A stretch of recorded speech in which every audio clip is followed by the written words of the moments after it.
Hi, Clark. Hi, Brandon. I'm so happy that you're here. Oh, what a treat. Thanks for having me. A treat. I did your podcast, you're doing mine. I just had so much fun on yours and I was super excited to get you here. But before we dive in, I'm going to have you introduce yourself, whatever you Sure. want us to know, and you can start with your pronouns. Sure. I kind of I need to do some more digging internally here with my Yeah. pronouns. I respond to anything. This kind of gets at the heart of of my podcast and what we were talking about on my show, Yeah. which is this sort of this dissonance between the perceived identity and the chosen identity. And Yes. I have separated those two from myself so deeply that almost don't really care what Yeah. pronouns you use for me. Like I mostly identify with the he him pronouns, Yeah. but there are times when people use they them pronouns or even she her pronouns with me and I'm like I really don't care. Don't care. Yeah. Like that's your journey, your experience of my gender, is out of Yeah. my control. So I'll respond to any, and I Beautiful. mostly identify with he him. Beautiful. And then tell us what you want us to know about you. I mean, you have such a long list of things that I could brag about, but you go ahead. Tell me what Well, you want me to know or I us to think I just want people to know. So I guess like a general overview. I'm an actor and a writer, and I'm a creative. And I'm one of those people who uses that annoying term, storyteller. Yeah, I Where use it's it sort too, of like baby. I use it too. I have an awareness. I at least have the self-awareness that it can be received as like a little holier than thou or Bushi, righteous. Bushi. I Yeah, spell that definitely. Booshie, Bushi. Yes. And it is that a little bit. But then it's also just sort of this constant interrogation for myself of like the core of what I really want to do in life and what I really want, like what I get joy out of. And for so long I thought that was just acting, or I thought it was the performance itself. But I Yeah. realize now it's so much more holistic than that, and it has to do with storytelling in many different capacities and in many different venues and mediums. And especially in this time now where access to that performing element is so much harder to get Yeah. because of the circumstances that we're in. I've just been forced to ask myself, like, what do I really want to accomplish in this life? Mm. And yeah, I want to tell stories that make people feel good. Is really That's the core of who I am. By the way, when I look away, I'm taking notes. I'm not Oh, like I love that. I love a journalist moment. yes, I need. The thing about storyteller that I also think is interesting and why I've started using it is because, as you said, like actor or writer doesn't quite encompass it because it's less about what position I'm playing actually, and more about the artistry, which I think is in the storytelling. So it's like, Yeah. however, I want to play a part in the story is whatever it is, but at base, I'm interested in telling fascinating, interesting, nuanced, complicated stories, Yes. whatever way that I can participate in that. So that's why I like, even though storyteller sounds bushy, I know. there's Well, a it's just like being in LA and seeing people, being surrounded by people who have varying levels of self-awareness, yes, and, always wanting to be aware and try not to be that person that like doesn't realize who they are, yeah, the white woman in the headscarf in Venice who's like reading your aura and telling you, and it's like, cool, this is an experience. Like, do you know what you look like? you know, ooh, yeah, yeah, just sort yeah, of like constantly checking in with myself, asking, not am I being annoying because that's too much putting the power in the other person's perspective, but just like, am I being an accurate representation of myself and right, what I want to get across? And realizing that there are words that you use and there are phrases and there are modalities that trigger people. yeah, And so if you're going to use it, you need to be aware that there are people who are going to be triggered. I mean, that's like my whole podcast is sort of, there are people who've been responding positively to it so far, and there are people who really love it. And there are people who have had some challenging listening experiences, mm, and it has brought some elements of their own struggle that they're working through out in them. And it's been really interesting to see that, you know. I mean, Yeah. as we've talked about, my podcast is about healing, and if you make a podcast about healing, that means you're going to be exploring people's pain. You know, you're going to be Yes. exploring things that are Yes. uncomfortable for people. And if it needs to be healed, it's probably not in a good place. That's overly true. Like that's beyond true. I mean, I think that that's where, just in sort of the space of racial reckoning and why I started this podcast, it's like Yeah. when people get defensive, it's like, oh, well, there's something there. Like Hmm. you're not actually mad at me or Clark or whoever you're listening to, but something has been said Hmm. that strikes a nerve, which is not a bad thing. But I think that we are not conditioned to be able to sit in that space, right? Yeah. In that moment of being uncomfortable or feeling triggered, we're not able to just like sit and be like, hey, why did that thing about somebody's pronouns like kind of freak me out a little bit? And Right. but instead we attack right away and we don't Right. explore, which I think is just such a fascinating. I mean, I've been talking a lot about introspection, and the people that I like to be around are people who are introspective Yeah. because our society conditions us to not be. Our society conditions us to attack, be defensive, and blame everyone else around us. Yes. And so it's really hard to find uh, your tribe. Like it takes a second to find your tribe of people who are willing to be like, yeah, yeah, I want to be better. I want to do Hmm. better, and I'm willing to hold myself accountable and hold you accountable, and Yeah. have these challenging conversations to get to the other side. Yes. Yeah, and who have the tools and the space, you know, the mental capacity, the privilege of having time to think. You know, I realized so much of the work that I want to do now, or the realizations that I've come to over the past 2 years, for example, are because the majority of my time as an actor is spent sitting in my house doing nothing. You know, Yeah. like there's time to think. Yeah. And I didn't have time before that. I was working in tech for 3 years, where I was doing like 50 to 60 hours, 50 to 70 hours a week at this full-time job, which is what most people do. They work one, Yes. two, three jobs. They don't have time to sit around and think about that thing that someone said to them when they were 15 that has become like the formative trigger for them in every other element of their lives. They just don't have the space for it. And I've had to see that that is a privilege that I have, that I'm able to make space to have introspection, that I'm able to dig and like go inside. It's ultimately the reason why a creative lifestyle is the one for me. You know, to me, the most productive day is when I sit on the couch and look out the window and Mm. cry for like 3 or 4 hours and then Yes. move on. And that's like a really great day, because it's Yes. like, what did I explore? What did I, you know, who knows what seeds were planted in that time? There's a release Um, that you had that most people don't give themselves. yeah, we don't have space or time for it at You all. that's your it's so funny. I just had an in the words of our auntie Oprah, I I was just had waiting for one of us to invoke her name.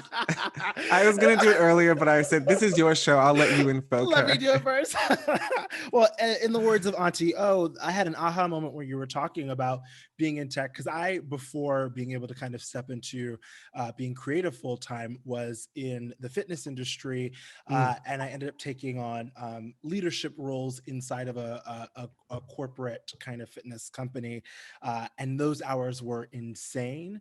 And yeah. I'm now realizing that that was probably the least introspective time of my life, and I had to fight to make space because you are working these 40 to 60 hour weeks, and you're using your body or your mind or your brain or you're commuting, all this stuff. Plus at that time, and I was single, and there are no kids involved, like like to add on layers to what people are going Right. through. So there's just like no time to like be like, am I happy?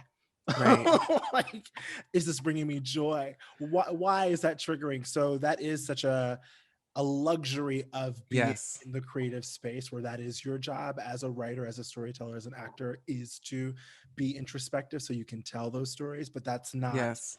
the norm. And so you talking about that gives me a little more grace to give to other people who I may come in contact with who aren't doing that. That's what it's all about, is empathy, and really understanding that all of us, you know, we're just trapped within our own perspective. We can do as much as we can to see from another person's vantage point or point of view. And I can rationalize or I can intellectualize why one might feel a certain way. But Yeah. at the end of the day, I'm ultimately beholden to my own lived experience and the lessons that I've learned myself. Yeah. So I have some space for understanding that that's the case for these other, their minds haven't been exposed to or opened in the same exact ways that mine have, and vice versa. I haven't Yeah. seen the things that they've seen that have made them create this opinion or belief system that they have. But I think the other side of it is that while we have the luxury, it also comes with the thing that these people are solving for by having these full-time jobs, which is uncertainty, and that it's scary. We don't have, where is your money coming from next month? Where is the next Yes. job? Where is the Yes. next, this project was fun and amazing and fulfilling. And will I ever work again? These Yeah. constant feelings that we deal with and that we're used to processing, chronic rejection of our Yes. body, of our personality, of like all the things that, Sexuality, our race, our eye color, our everything. hair. Yeah, all of It's it. just part of my daily conversations. Um, to the point where it's like, and my team is a good team. Yeah. My team are people who are they get it, they're doing readings and they like are out in the streets protesting, Yeah. and still we are beholden to this industry that calls my manager and tells her, oh yeah, we love Clark, but we're not going to go ethnic with that role or something like that. This is, we have a diverse role somewhere else, so we're not going to have him in this role. And then you have to process that trauma. Listen, we just Every jumped all day. the way every day. We just jumped all the way in. I didn't even ask you the little black folks question. We were I know, like, I'm so sorry I've taken over your no, show. do not apologize. I was like, yes, I'm here for all of this. This is like, I feel like our souls knew each other way back when. Seriously. So we just like jumped in. There's But I'm some going to past ask life you, stuff. there's some past life. This is connections like the one that I made with you when I was recording your podcast reaffirm that like there are past lives like Oh yeah. like I'm like, Oh oh, yeah. there are people that you meet that you're like, why is this a like a full on like sisterhood, brotherhood, immediately siblinghood. So I love you is what I'm trying to say. Love you. So I'm going to ask you the little black folks question. I will Okay. warn you, and I feel like every time I record this podcast, I have to warn somebody that my dog walker is coming. And it's Okay. going to be the running joke of black folks is that my dog, who you can see right there, is I patiently love your dog. Mine's underneath the table. oh, so cute. He is patiently waiting for the door to knock. But in the meantime, my little black folks question for you, and Mhm. Judith came up with, oh, my husband came in. Judith came up with this question, which I love, which is, how do you combat your ashiness? Oil Mm. or lotion? Ooh. Okay. Oil or lotion? Like which, like what, like how are we combating the ashiness? It's lotion. It's lotion. Okay. I Okay. mean, it's, well, it's both. It's both. Yeah. What is It's what mostly lotion. It's mostly lotion. What's the lotion that we're using? Like what is the lotion that we stand by? We love a Jergens. Ooh, okay. Okay, so I like the shea butter, enriching shea butter body moisturizer. Um there is a hydrating coconut version that I like as well because I like the smell, but the shea is thicker. Mm-hmm. Um and the great thing about that is they frequently plug for Jergens, I guess. They frequently, I find the bottle that has like 20% more for Oh, free, we 20% love that. extra. We love that. That's the thing I go back and forth with all my skincare stuff is on the one hand, you want to invest in it. You want it to be like, enriching and Yes. And all the good, soothing, yes. but it's also a daily thing and it has to be cost efficient. So, Absolutely. Absolutely. The lotion part, I haven't like upgraded to anything that has like, like gold drippings in it. I feel like I remember Right. like years ago hearing that like J-Lo's like lotion had like gold in it, and I was like, I am not doing that. I use an Aveeno. I am an Okay. Aveeno girl, which I believe uh that's like the Jennifer Aniston endorses them, I think, which is like the Stop it. yes, honey. Jennifer Aniston endorses them and Smart Water. Um, Yes. and so I always feel slightly like that's like my inner white woman loves Aveeno, but no. Sure. But Aveeno, but you know what it is? I get really, as you can see, I get really glowy and dewy very quickly. Mm. Other people will call it clammy. I call it dewy and glowy. My husband says clammy. So I Right, right. I have to be very specific about the lotion that I use. And so Aveeno is my lotion, but my oil of choice is Palmer's like body oil. Mm. Oh, it has Okay. like a delicious coconut smell. I need to get into that. Yes, it's really I I haven't done body oil regularly. uh-huh. Honestly, I use oil for my face. Ooh, what oil do we use on our face? Rose hip oil. Rose hip oil? Yeah. Is that So the it's brand or is that a type of oil? I no, it's a type. So the okay. brand is Pi, Okay. Pai, and I guess it has like vitamin E, vitamin something else. Some of them Some some vitamins. Vitamins. B, I don't know. It's supposed to be healing, and what I like about it is that it's orange. And so when it goes on, I don't always want to do like a full face of makeup, but it Yeah. helps with a glow. It helps sort of like Sure. bring warmth. And then gives like I don't have oily skin. I have very dry skin. I kind of feel like because I'm from Atlanta and I feel like my skin is very used to humidity and moisture. And so being out Yes. here in LA, it just feels like I'm always dry. It feels like I'm always Yes. cracked and dry. Um, and so I learned when I went off to college in New Hampshire, another place where it is cold and dry and Yes. skin cracks, invest in the things that are like enriching and deeply moisturizing. Otherwise, I'll just Yes. feel crackly all day long. Yes. Oh wait, I see my dog running behind me. I saw the dog going back and One forth. second. One He's second. excited. He's so excited. Come here. Come here. Come here. Come here. Oh, good boy. Okay. Oh, shake it off. Can you sit for me? I know. You have to sit.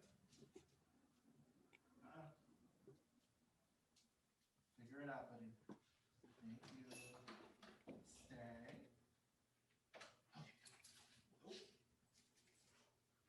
Oh, buddy. You don't jump. Sit. Sit. Thank you. Shh, stop. You want to go upstairs? Good boy. Be a good boy. Walk with me. Be a good boy.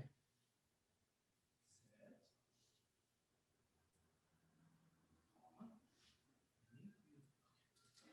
Thank you.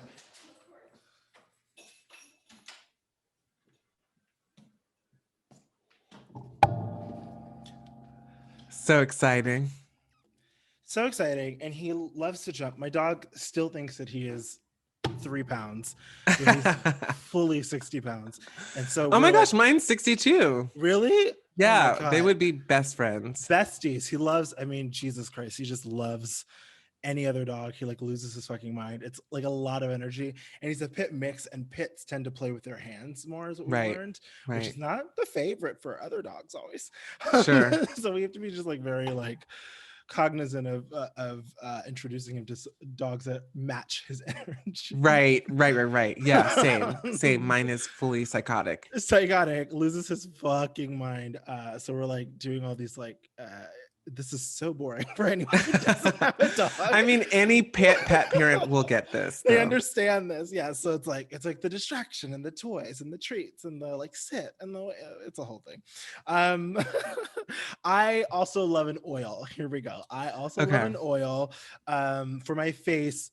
Oil, I have serums. I Mm-hmm. love my syrups from Aesop. And then I just discovered an oil from, I think it's a Drunk Elephant is the brand. Oh, yes, I've heard of this. Yes, and it's just it comes in a little like the tiniest little tube, honey, and Mhm. after I exfoliate, but there's truly nothing like moisturizing the face. It is just it's a moment of like love. It really is. It's It's my favorite moment of the morning. It's my favorite thing to do at night. It just is like there is nothing more calming than yes, that. it's a true meditation. It's a anyways, I could go on about fucking I mean, same. I really could. I mean, your skin is so good. I'm Oh, here thank for it. you. So I'm gonna ask you the big black focus question of the day, and I like to Yes. warn guests that it sometimes is a big left. This I don't know if will be that big of a left, but we'll see. I guess we'll find Um, out. we're about to find out. Dun, dun, dun. We should have some like some tense music underneath Yeah, this. totally. So the big black folks question of the day is who is the most influential black man in your life and why? And they could be living or past. So Oh my goodness. yeah. That is a big black folks question. Mhm. Um, do you know, I don't think about that a lot. Nor Oh, yeah, yeah. Take your time. Nor do I. well, I'm trying to figure out why that isn't something I think about. I mean, I think I look to black women a lot, you Yes, know. 1000%. I could rattle off A, probably a a hundred book, women. a book Yeah, of I mean, black women. Yes. women I know and women I don't who are actively swirling through my mind every day. Yes. But I don't think about black men that influence me a lot. I mean, obviously James Baldwin comes to mind Hmm. immediately. I was thinking about him earlier when we were talking about people's capacity to engage with consciousness, really. Right, right, right. Um, But is there anyone in your life that you've like known? I mean, I guess it has to be my dad. Yeah, I guess it has to be my dad because because I do think about him a lot. And I think about, he's very much like a drill sergeant. He Yeah, was growing up, he was in the yeah, Marines. And his everything that I like, my entire work ethic that I have developed has been in response to the way that I was raised, I guess. Um, there are a lot of like lessons and aphorisms that he left me. The hesitation that I have though is that he and I tell me. disagree a lot. We butt heads a lot. Yeah, And we've had like in our lives, we've had a combative relationship, which is obviously rooted in love, but as with any parent, you know, I fight with my mother as well, and I yeah. love her dearly. It's just sort of, we're very similar. My dad and I were both very headstrong, and um, What are your signs? I'm so sorry to be that girl, but no, I mean, I'm rolling my eyes because it's like it's so clearly manifested in so many other elements of my life as well. yeah. Um, this this water earth tension, which is, I'm a Pisces, I'm a double Pisces, sun and Oh, moon. that's why I love you. Yeah, I'm it's a the Pisces depth. moon. Yeah, yeah, Yeah, yeah. oh, you're a Pisces moon. Okay, Yeah, yes. So like you my get it. best friends are Pisces. Yeah, Yes. yeah, yeah. There's just this sort of like depth of emotion and um fantasy, you know, for anyone who doesn't believe in astrology, these are the elements that I sort of see as being associated with my Pisces identity. Um, but my dad's a Capricorn.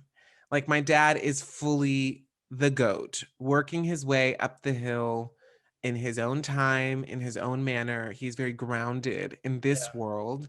His feet are very firmly planted on the ground. And I live in the clouds. You know, I live in a dream state. I live in theory and Yeah. concept and delusion. And he does not. Yeah. So, and it's funny because I had one of my managers at the tech company that I worked at, was when we first met, when we started working together, I was like, he's driving me crazy. He's so process oriented. He's so obsessed with like you have to do this and then you have to do this, and there's no room for creativity There's no flexibility. Yeah. at all. And it was like really, really triggering me. And I was like, he's not acknowledging that I'm doing my best. He's not acknowledging that I'm like doing it in a way that's different to the way he wants me to do it, but that it's also a like fair and valid way to approach this work. And then one day I asked him what his sign was, and he was like, I'm a Capricorn. And his birthday's on the exact same day as my father. And I was like, oh, that's what There it this is. That's is. what we're Yeah. doing. Yes. And Yes. as soon as that clicked in, like he and I was just texting with him yesterday. He and I are very close now. We're still very Yeah. good friends, You even though like we get haven't it. worked together in like 2.5 years. But it was working through, yeah, it's these archetypal relationships that sort of take over when we're not paying attention to them. Yeah.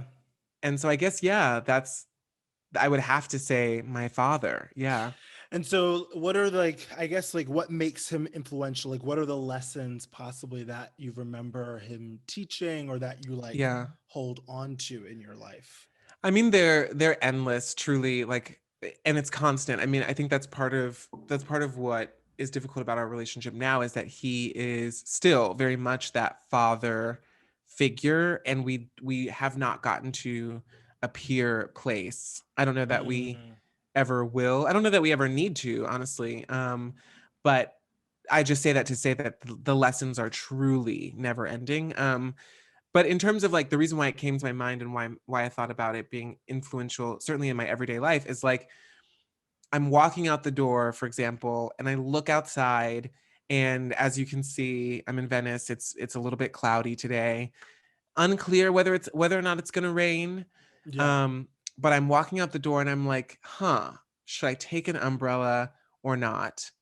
And my dad's voice comes into my head of better to have it and not need it than to need it and not have it. Like Oh. that's one of his many phrases, That sounds right? like a dad. It's very dad, and it's true. It's like that's how I live my life Yeah. in every capacity, every element of my life. Better to have it and not need it. I would rather be the girl who's holding my laptop in the bar at 2 a.m. because we went from a work meeting to a drinks meeting to this bar than not have had my laptop in the meeting Yes. when we needed it. Even Yeah. though we went through the meeting and we didn't need it, and turns out I just had my laptop for no reason for the past 6 hours, I would Yes. rather have it and not need it than need it and not have it. I'm the That's same like, way. I'm like I'm literally I'm literally going away this weekend and you should see I have like it's for 2 days and I have like 3 bags cuz I'm yes, like exactly. I would rather just have my shit and like know that I'm good. I probably won't Yes. use half the shit in there. But I hate the feeling of like getting somewhere and like not having the thing you need. It is my And you stomach know what drops. though? In terms of like situating it within the bigger black folks question and Yeah. within the show itself, part of that for me and part of that I think for him ties back to this feeling of needing to be, and this is another one that I know you've heard and that everyone's heard, every black person for sure, that you have to be twice as good to get half Ooh. as much. You Mm, know, that was maybe the ruling principle in our lives, and there were a lot that sort of have it and not need it is one of the like offshoots of that. sure. But ultimately, I think it's really rooted in this pathological need to Yeah. be prepared in a world that is just not meant for you. Understanding that, you know, you will be the only black person in a room full of white people. And for whatever reason, for whatever unspoken, tacit cultural understanding that they have, using the laptop example again, they all happened to know that you bring your laptop to this kind of meeting. But the one time you don't bring it, you're the black person who doesn't Who have their didn't bring laptop, it. and all the white people have their laptop, and you're unprepared. You know, Yeah. it's like it's that same exact feeling. And it doesn't matter if it's an umbrella or if it's data points to present to a team, or like literally anything. It's just this feeling of wanting to be prepared Yeah. because you're overcompensating for the stereotype, which is that you're lazy, that you Yes. don't work hard, that you don't know how to do this work, that you're underqualified, you're um you don't deserve to be here. You don't get the culture, quote Yeah. unquote, whatever that means. Yeah. Um, and so I It's think that is the biggest influence there. it's a hidden way to, not a hidden, but like it's a necessary way to protect ourselves. That lesson, right? That over prepared overcompensation, because and you know the examples that you've given are safe examples, right? Like, the worst Right. that happens is you get fired, but like there's also that same lesson that applies in kind of the dangerous examples of being pulled over, or Hmm. being stopped and frisked when that was such a massive, when that was allowed in New York, or whatever that is, where it's Yes. like don't leave without your wallet. I can't tell you how, I was just like, gonna say the wallet. I double check for my wallet all the time. I actually the other day had to drive somewhere not far, like maybe like a mile away, and I realized I didn't have my wallet. And the first thing I did was I texted my husband and I said, "Just so you know, I don't have my wallet." And Yeah. that was like such a uh, um, I hated having to do that, but it was like I need to over prepare in this moment. Yeah. I know that I'm only going a mile away, but like if anything does happen, I'm in my car without any proof that it's my car, and Yeah. and I need somebody to know that that is the case. And Yes. He, it's go ahead. that example specifically, like I was thinking it's so we are like literally on the same page because I was just thinking the wallet example where when we were shooting the sing off many years ago, my one of my very very good friends in it was this show for about an acapella group. I mean about as a competition show for acapella groups, and my acapella group from college was on the show. Hmm. And one of my very, very good friends, obviously mostly white men in this Yeah. acapella group, it was fairly diverse, but mostly white men and mostly straight. One of those guys who has continued to be one of my best friends to this day, um, was like a huge athlete, a college athlete. He was a varsity rower. And so he always loved to do like very long runs, 10, 15-mile runs. And we were shooting this thing off at Sony, and we were staying in the Doubletree Hotel down in like it's like on Jefferson. It's Hmm. over sort of like Inglewood-ish area, like Okay. Culver, Inglewood, kind of Baldwin Hillsy, sort of just like a generally historically black area, Yeah. and a part of that area that is not where the wealthiest part. Yeah. So he would go on these runs, and I remember one day asking him like, what do you take on your run? Do you have your phone with you? Mm. Do you have anything with you? And he was like, no, I don't take No, anything. no, he doesn't.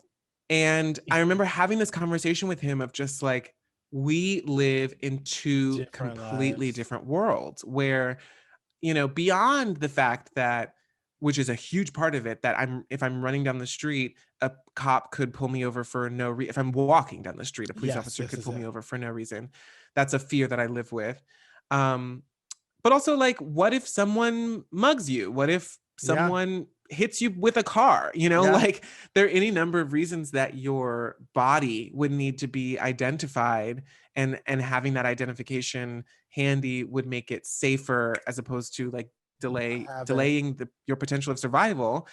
And he was just like Didn't could not compute. process. Yeah, Yes. it was not a concern for him. I've told this story I had an interview with Kristen Griffith Vanderyacht, who hosts the Big Mm. Flower Fight. And so we had this conversation, but it was on the IGTV, so I'll tell you on the podcast. When my husband, who is white, for anyone who doesn't know that by now, moved here, he went on a run. He used to be like a long distance runner, marathoner, all that stuff.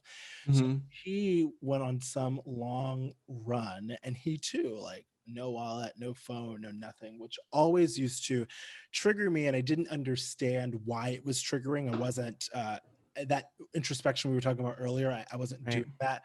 And now I obviously know it's the idea that like we live two different lives. That like Right. he's able to go on these long runs without a cell phone or a wallet, and I can't go around the block with my dog without my wallet.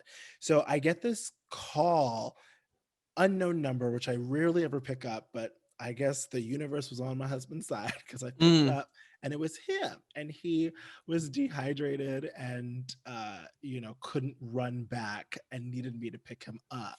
Oh my gosh. And I was like, oh, okay. So then I go pick him up, and he's sitting on the corner of Sunset, and when I tell you, he looked crazy. He looked insane, like just like red and like, shirtless and like shorts. Right. And I was like, wow, looking like that, you were able to borrow somebody's phone. Somebody gave you their phone. Like, you look wild. And Yeah. somebody let you borrow their phone, and now you sitting on the corner of Sunset and whatever it is, just chilling. Ooh. Like, my brain was like, that is not something I could ever, even fully dressed. I can't imagine like somebody. I fear that somebody wouldn't let me borrow their phone. Do you know what I'm saying? Right. Yes. And Yes. like, he was like, it looked like he's about to pass out, like, and not in like a, in like he's a sick way, but you know what I'm saying? Like, Yeah, totally. just like he's working Totally. out, and I'm like, I mean, even fully dressed and like presenting a very specific type of class, a yes, very specific level um of socioeconomic status, yeah, I walk up to people and see them get tense nervous. Yeah, immediately. totally. It's the sight, which is this is so deep. It's like the sight of blackness. Like, Hmm. there isn't even any registering of if there is an actual threat. Like, when I see a white person walk up to me, obviously, I am terrified of a lot of white people, but there is a processing of like, okay, which maybe is unfair, but like, there's a processing of like, are you like, what neighborhood am I in?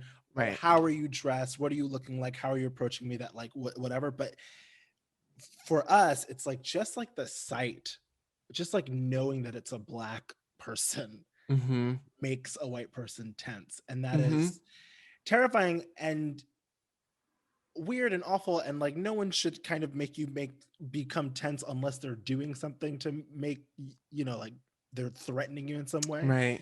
But it's just the sight of our skin that becomes a threat for no reason.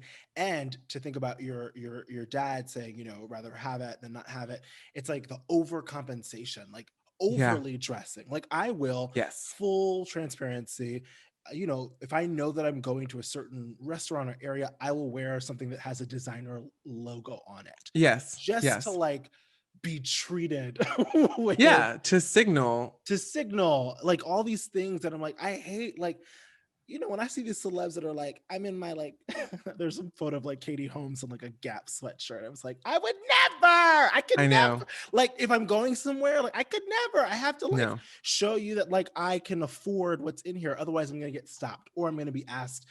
This always triggers me, when I walk into a store and somebody asks for my help to like find something, Yeah. Yeah. Yeah. Yeah. and you're walking around a restaurant and somebody's like, hey, can you? I'm like, no, like, I'm eating here. And that, there's nothing wrong with working at a restaurant. It's the awareness that Yeah. I'm being flagged because I'm black. Yep. Yep. I'm not even Yeah, it's the wearing, I'm not matching natural anyone. connection in people's minds of blackness with service roles, Yes. and being in service of white people.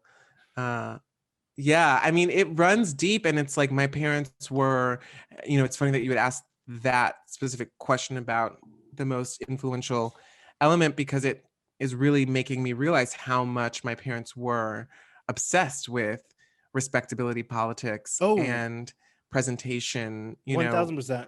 We were the kids who were dressed up in, my sister had to wear petticoats and tights Yeah. and saddle shoes, and bows in her hair. And I had to wear turtlenecks or Oxfords and ties and a blazer and, hush puppies or whatever the shoes were, Yeah. and slacks to get on a plane.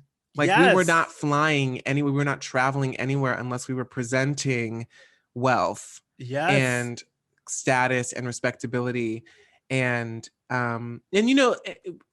This is also part of the podcast with identity. This is something that we all do. We're always constantly signaling the groups that we're in so we can find likeness, and it's very natural, it's very Sure. human, it's very animal. But it's like, what are those things that we're unconsciously doing? It's the Uh, safety element of it to me that's yeah, different. Like I understand signaling like I wear this because this is the brand I like, or this is how I dress, or this is my aesthetic.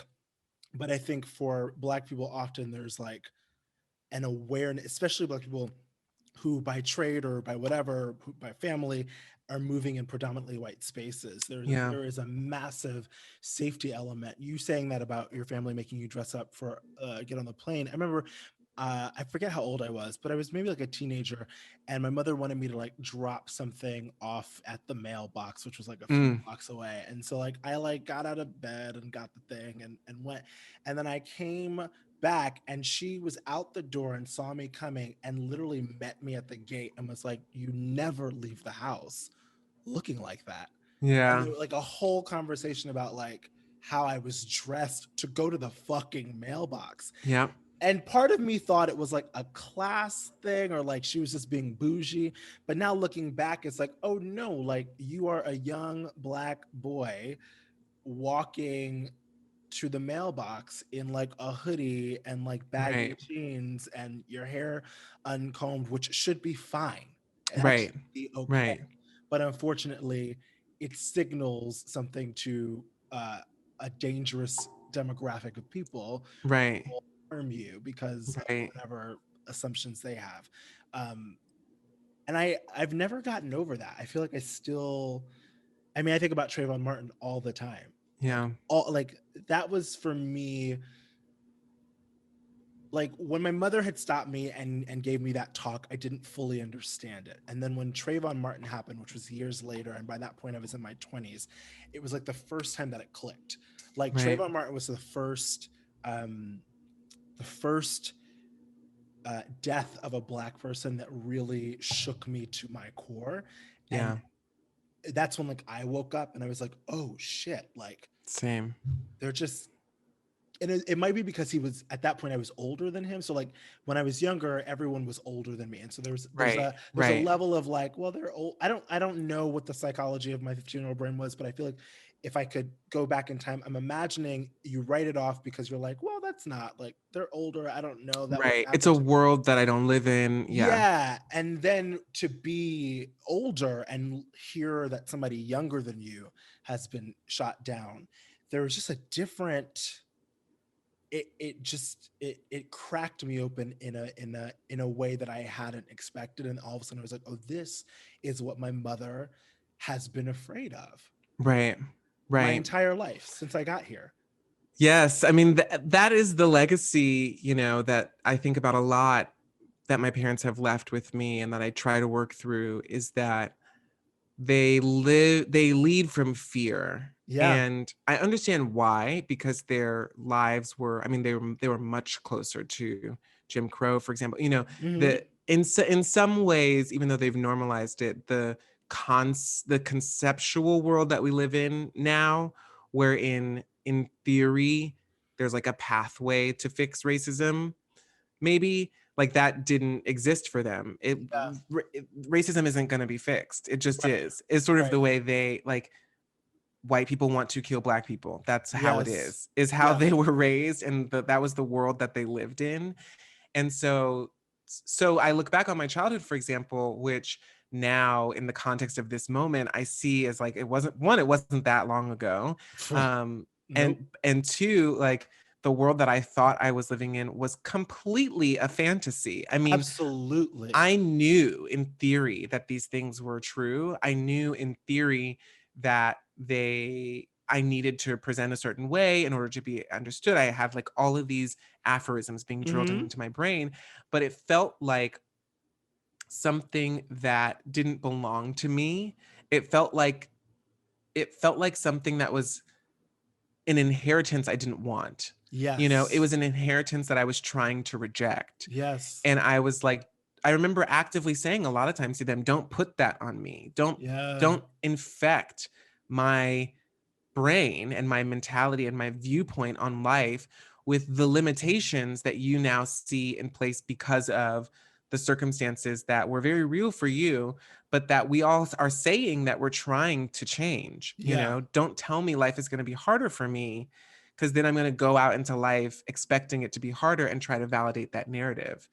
that was But sort of what I was going through then. And then, yes. of course, fast forward, Fast forward. another aphorism that my dad loves to say, and it's the one that he told me when I got into Dartmouth, which is something that his aunt told him. It's a joke that he loves, which is, what do you call a black man who went to Dartmouth? What? I mean, what do you think? I don't know, girl. You tell me.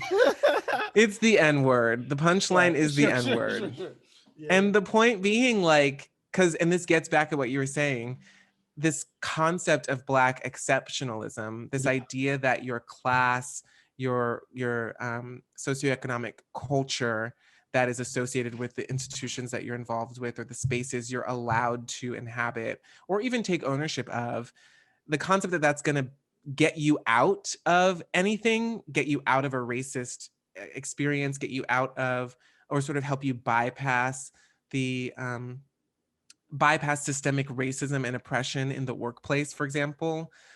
I mean, like, LOL, I had an Mm. Ivy League degree and I Hmm. speak 4 languages, and I watched a white woman at this tech company tell me that I was unqualified for an entry level customer support position that took that compromised was basically compromised of responding to emails from 13-year-olds about What? um, their app not working. I mean, it was like work that a 15 or 16-year-old high school intern would be qualified to do. And I watched this woman justify her racism, truly. And I watched her hire white people who were equally or less qualified than I was at positions higher than I was. I watched white people get promoted more aggressively, and then I was told that I was not working hard enough and that I was lazy. I mean, it was so objectively a manifestation of everything that my parents said was going to happen to me in life, Yeah. and everything that I consciously tried to solve for ahead of time. Yeah. And then I found myself right in that exact same position of speaking to people being like, are you literally just going to say something racist and that's going to be the reason you're telling me I'm not qualified for this promotion? Like, literally verbatim would say that to them, and they just like could not see it, Did you recognize? So you recognize it was racist in the moment and called it out. and called it out. Yeah, we had a conversation with JoJo T. Gibbs, and I she was saying something similar about something racist that happened to her with a professor, Mm. and I I just have have, one of those too. girl, I feel like we all do, but I think that it's funny that I not funny, but like I'm recognizing that I lived in a fantasy for a long time, and like Yeah. in those moments always gave the benefit of the doubt. I if it was overt, sure, but my body just didn't know how to process it. Because to go Right. back to what we are talking about earlier, it was always like, well, that's this thing that happens over there. And like, I'm not inheriting that, to use that word inheritance. Like, Mm-hmm. I'm exempt from that. So when it did happen, instead of going, you're racist and I'm smart as fuck, I would go, oh, maybe I'm not, maybe I do have some work to do. Maybe, Mm-hmm. maybe there is more. And then now, years later, when I started, I think I had my like emotional awakening at like, 21 or something like that. And now I'm 33.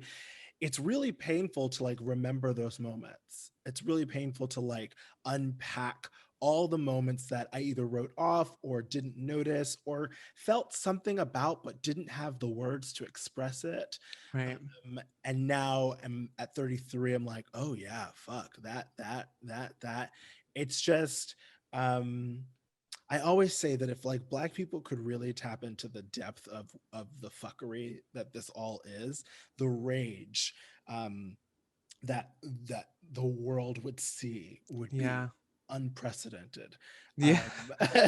And yet, we have managed to, I know that we are rageful and enraged, but we've managed to still find a way to have some kind of grace inside of it, which I don't know if that's good or Yeah. bad or what, but we still are somehow managing to show up at work and Right.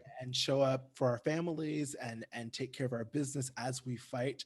But it's disheartening and devastating to realize there is so much negotiating that we are all of us are doing, and that there are people who we know who are have no awareness of that, who Mhm. haven't negotiated a damn thing, Yeah, um, and then are the ones who also tell us, who gaslight us and tell us right. that we're being sensitive or crazy. And it's like, no, I graduated from Dartmouth. I have degrees. I speak 4 languages. And this woman told me that I can't do this entry level gig. I'm not like, I'm not making this shit up. It's objective. I mean, that's the thing. It's like there's no way to, when you see these experiences and these instances happen in real life, there's just no way to, especially outside in, in that moment when I was there, there's a lot of stuff that people do at tech companies that are fake jobs and are just like, they have to justify what they're doing in order for their position to exist. I get that that's like corporate life in Yeah. general, a lot of redundancy. And a lot of people who kind of like luck their way into a role that's high paying but low output. And that's like the ideal Yeah, that's funny. that everyone's going Unfortunately, for. So I get make as it, much money for as little work, honey. That's like, literally. that's the truth. And I get that everyone's on that hustle. And I get that, also within the moment, I did recognize it as racist, yes, but I also justified it within the context of, well, they've said that they want this and I don't have that, or they said they want this. And it was more that like I saw they would make exceptions for certain kinds of people Yeah. only. And they would never make exceptions for me. In fact, they would hold me to a higher standard Yeah. than they would hold those other people to. But that concept of exceptionalism or exceptionality in general is this phenomenon that a friend of mine did his undergraduate thesis or his master's thesis on, which is this idea that Black people in those like upper middle classes, basically like when you get to a point of social status or financial stability, Black people have this tendency, I guess, to identify, or rather, it's a phenomenon wherein Black people identify more closely with their socioeconomic status and their Mm, class than they do with their race. mm. And part of that has to do with, I mean, I'm fully like bastardizing his research, and he would be better to tell it than I. But my understanding of it is that it's double-sided because, as you said, it is partially a class thing. It is partially, you know even though white people of working class or like lower socioeconomic status um, don't have the same experiences as Black people, even at high levels of a socioeconomic Mhm. status. They do, people who are poor tend to get a harder time in this life than Yeah. people who are rich. Yeah.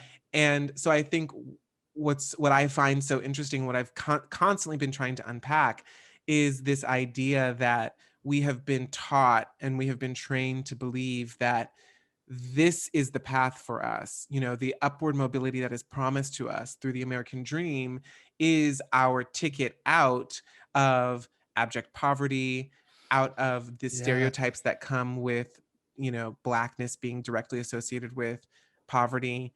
Um, and sort of like the disproportionate number of Black people on the lower end of socioeconomic spectrum. Um, but it's not true. It's like you can have all the money in the world. You can be Mother O and walk into the store in Yes. Switzerland and still be denied service. Yes. Like there is no escape because we have because it's intertwined. It's both race and class. Yeah. It's not either. It's not, you can't separate them. To be that to be that retailer who denied Oprah Can you buying a imagine? purse. Could you imagine finding that out after? I mean, either way, you're fucking trash, but I would like, but also you're like, wow, I'm stupid. So dumb. Like Fuck. it's the Pretty Woman Oh, moment. Big yeah, mistake. big, Huge. big, huge. Yeah, it's funny, and I'm gonna ask you the last question momentarily, but I do want to say that uh what I'm reckoning with a lot in my work is how much of my drive is to be the exception Does that make Yeah. sense? To be Yeah. very Ooh, does it transparent. make sense? It's triggering me. Yes, honey. How much of my drive and my fuel is rooted in trying to separate myself? Um, which I know that that's not. I want to set this up really. Listen, it's gonna be messy. We'll fumble through it. Mm, Um, I know where my drive is now, and I know we've had this conversation where like I'm very clear that like I am not interested in being the only black, queer, right. non-binary person in the zeitgeist or whatever that is. I'm very clear that I've experienced some people who are, that and famous and awful Mm-hmm. and are holding on. Their trauma has that crabs in a barrel thing where they're just holding on, and I have no interest in that. I have an interest in us, you know building a collective that opens doors for us to be the standard for. I mean, black people, Yeah. black queer people specifically, especially are creating culture and trends, and so like we should all Always, historically. historically. And so all of us as black people should have the damn table, Yeah. not just the seat, the office, the table, the building should be ours. So I'm not interested in just being the one, but I do think that before I got to that point, there was a lot rooted in, well, if I can become the exception, if I can become Oprah, if I can become Obama, if I Right. can become, whoever that, black person is, that is the what white people always use is like, but they did it. Yeah. If I could become that, then I could be immune to the racism, which is a lie and not true, but that I could have some comfort that I would not be afforded if I was just regular. And I actually want to further define that because it's specifically with fame, Mm, right? mm-hmm. Because you could be rich as possible. Don't nobody know what Right. kind of money you got, but it's the fame thing. It's like like if I am famous, then I can walk around and not have to worry about being stopped because I will be recognized and they will treat me how they treat famous people, which I also think is the clamor of social media celebrity, right? Like that is the Yeah. clamor for celebrity. I feel like for a lot of POC, and maybe I'm making a gross generalization, but there is a recognition that celebrity provides, or it seems as though celebrity provides some kind of protection from the life you will lead if you are not famous. Yeah. I mean, that I love that you said that because that is exactly how I feel. That has always been a big driving factor in my life, is quite literally my safety and existence in the world. Yes. And knowing that having a record, having people who care about me en Yes. masse makes that Yes. makes it such that at least if something bad were to happen, there's a potential for repercussions, or there's at least visibility around it. Um, Yes. but it's not, I don't think it's a generalization. And I think it's actually a phenomenon that stretches back. I mean, it's I'm not black, I'm OJ. It's I'm not black, I'm Yeah. Kanye. The Yeah. the um Yeah. the article that Ta-Nehisi Coates, I think, wrote, Yeah. Yeah. which is this concept of like when you get to a certain level of fame status, it's the same driving force behind this socioeconomic growth. You can then transcend race, Yeah. uh, because I think what we ultimately come to realize, and I don't know how much people talk about this now, but I think we understand it, that w- to be white, like white isn't the race, white is the absence of a Oof. race, Mm-hmm. right? Mm-hmm. And I think that is what we're all trying to work towards, wherein we aren't beholden to or trapped by or expected to solve for or take into Mm-hmm. account all of the stereotypes and baggage that come with whatever race or ethnicity we identify with. Like Mm-hmm. white people feel that in a micro way in terms of, I'm Italian, or I'm Anglo, or I'm Scandinavian, or I'm Jewish, or I'm this, or I'm that. And then when you go to different white spaces in different countries, their value system is different. Mm-hmm. People, uh, to be white means something different in other places. Mm-hmm. Um, But ultimately we look at that and we see that there is a freedom that they're Mhm. able to operate in, um, where they don't have to feel the, I mean, another lesson coming back to the big black folks question is, and I've talked about this before, I'm not I don't remember if it was with you, but this idea that we are representatives always. I'm a representative of my parents. I'm a representative Ugh, of always. my family. I'm a Yes. representative of my school or Yes. Atlanta, And of the Black people. of Black people as a whole. When you're Yeah. abroad, you're a representative of Black Americans and Americans as a whole. You know, Yeah.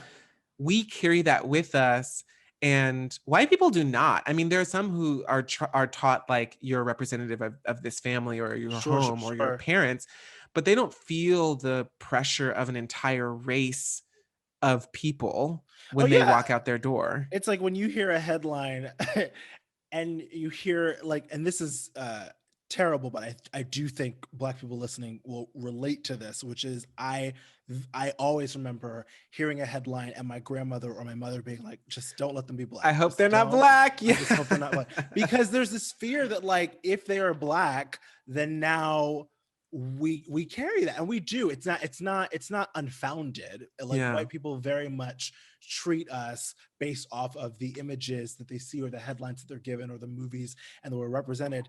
And so there's that fear that we carry around. But I never, and white people don't have this experience where like you watch The Vow, like I've been watching The Vow next time, like, I but started it. like Yeah. delicious. But like I'm not out here if the Nexium leader, quote unquote, was Black, like there would be a fear of Black cult leaders and like Right. everybody's a Black cult leader. But you just like, oh, that's him. That's that person. Yes. There's a way in which we process whiteness where they are all individuals. They do not, if some white person does some fuck shit, it's not supposed to represent all white people. But if a Right. Black person does some fuck shit, it's supposed to, now all Black people are inside of that. And there's that, as you say, that constant fight to there it's that walking that line of like that balance of like I want to be an individual, but I Right. also want to take care of my people because we've been treated unfairly, and it's Right. unfair that we are grouped in this way. And I want to, so I'm not trying to abandon that. I think there's such a, I don't know. Yeah, I mean, it's reminding me of two things. One, it's reminding me of what we were talking about earlier with this desire for storytelling, because I think ultimately what it comes back down to is that for white people, because of the way stories have been told in media, television, film, books, even, there are countless archetypes for white people to aspire to, Yes, yes, salt of the earth, girl next door, the guy with a temper, like there's yeah, all these different kinds of brooding, like, like yeah, yes, yes, yes, yes, identities that you can move in and out of as a white person and that yes. you can lean into.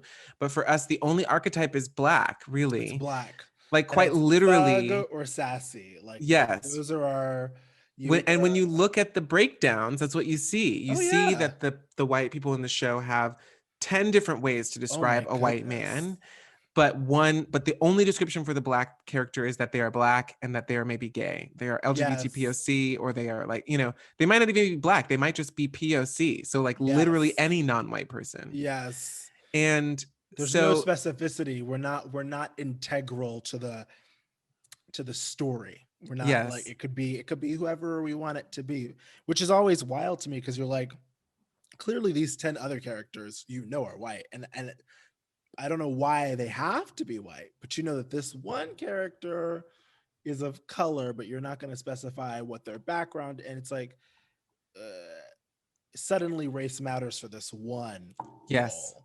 Race is their story. Yeah. And for the white people, it's not. And that's why you hear them say, like, oh, this role can't be quote unquote diverse, because they don't want to tell a race story with this character's narrative. So that means they go with the person who doesn't have a race. They go with the white person. Person. Right. Okay. And they find space. And it's, and this isn't admonishing the work of people in this industry. This is showing that this is so ingrained in us that we don't even think about it. This is the unconscious bias, and that we're able to, myself included, I'm able to justify 10 white people in a project, and I still struggle. I mean, it's easier for me because I know many different types of people of color, Yeah. many different types of black people, many different types of black queer people, but I don't have archetypes to draw on. Any archetype I'm using or employing is an archetype I'm creating. It's an Mm, archetype we haven't seen before.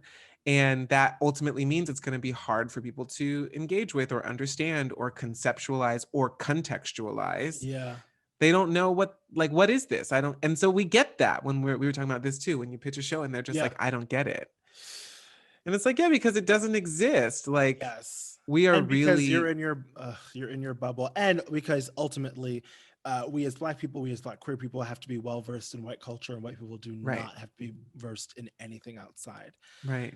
I'm gonna ask you this last question Okay. because I could honestly just sit here and fucking open a bottle of wine and I know I could too. I can go on forever. yes. So the last question is, and this is actually I think your question that you stated from the top, which is, what do I really want to accomplish in life? So what do you really Yeah. want to accomplish in life?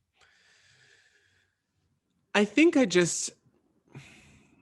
I mean, that's been changing a lot lately. I think for me, I was so laser focused for the larger part of my life. I started acting when I was 7, and Mm, that was it. That was the only thing I wanted to accomplish. Like, get a good role, have a series of good roles, mm, transform.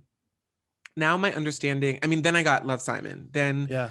Love Simon came out, and that was my first like big role. There were other things that happened before that, but that was the first one that like added any level of notoriety or like pathway to celebrity. Yeah. Um and sort of a project that had like glitz and glamour and excitement around it, as well as it was a very big historic thing. Yeah. And I realized because of that, I mean, most people don't get that. Most people don't get jobs at all. So like, to have a job is a great thing, and for that job to be connected with something that's also in line with your purpose and your spirit, Yeah. and to hear like, I got paid for it, obviously. I didn't become like rich from it, Yeah. but what I did get from it was interactions with people who tell me things like I was going to kill myself because I Mm, live in the South, I live in Mississippi, I live in like rural, deep Bible Belt South yeah. country. And I had never seen a queer person of color who was effeminate and who was accepted, and let alone validated by the entire industry of Hollywood, by given Mm, space to have a full narrative beyond just like a sassy friend. There is depth yeah. specifically baked into that character to show that the sassy archetype that we're used to seeing is a performance. It's a defense mechanism. Yeah. It's not the totality of that character's existence. And I mean, that was revolutionary for me because I was like, I will wait a lifetime for another role like that, another role that has that kind of impact and that people are able to see Mm, in that way and see themselves in. mhm. And it sort of opened up all this other space of like, okay, well, if it's not an acting hustle, if it's not like I just want to act, what else do I want to do? And that's what made space for writing. That's what made space for the podcast. That's what made space for the diversity, equity, and inclusion work that I now do, where I consult with educational institutions or corporations or tech Yeah. companies, basically being like, this is what happened to me, and this is how you can avoid it very easily. Yeah. And I will accept a fee to tell you Ah! what that Amen. is. Amen. Come on. Like, Yes. it's a lot. That's why storytelling is the best way to describe it, because it's different if you're on set, if you're shooting a movie or a television show and telling a show and telling a story in that way. But in some ways, that consulting work or speech work or sitting on a panel or all these other things that can be monetized and can be turned into career, that's also storytelling. It's me Yeah. sharing experiences that I've had and that I know many other people, because Have that's the also. thing. Like once you start peeling back the layers, the stories I had at my tech company are replicated across every single tech Come company. on. I can give you a list of Black people at Mhm. a variety of companies that I span a bet you variety could. of fields, I okay? bet you could. That have receipts and that have grievances. Yes, I bet you could. I'm Yeah. Olivia Pope over here in my class action lawsuit, okay? I love for that. I live for that queen. Okay. Yeah. It's handled. So I would Um, just say, yeah, my I want to create new archetypes for people. I want to expand. I loved what you said about being trained basically is how I heard it. That's how I felt. Like being trained to look for the white space, which is what you learn in business school. It's what you learn in any marketing class.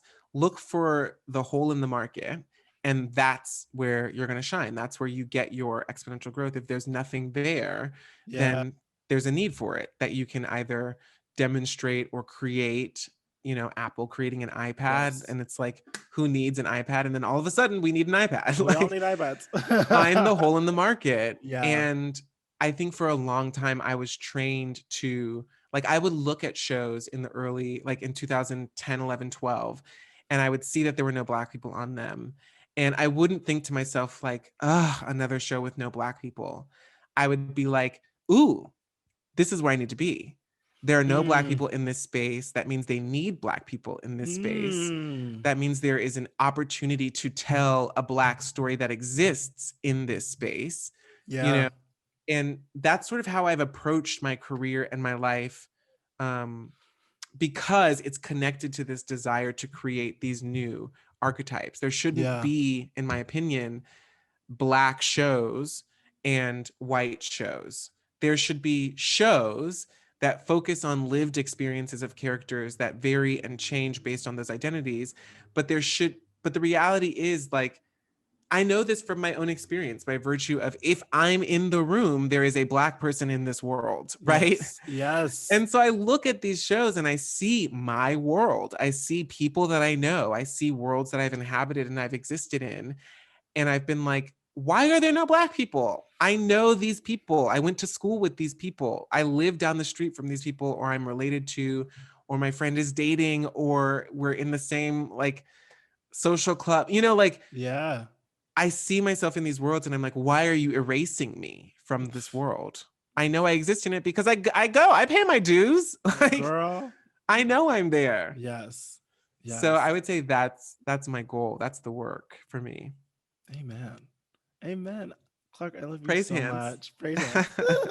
I love you so much. Thank you so much for being here. This was just so nourishing. Thank you for having I me. love it. Yes, of course. And I'll talk to you soon. Yes. Bye, darling. Bye, Black Bye. folks. Bye, Black folks.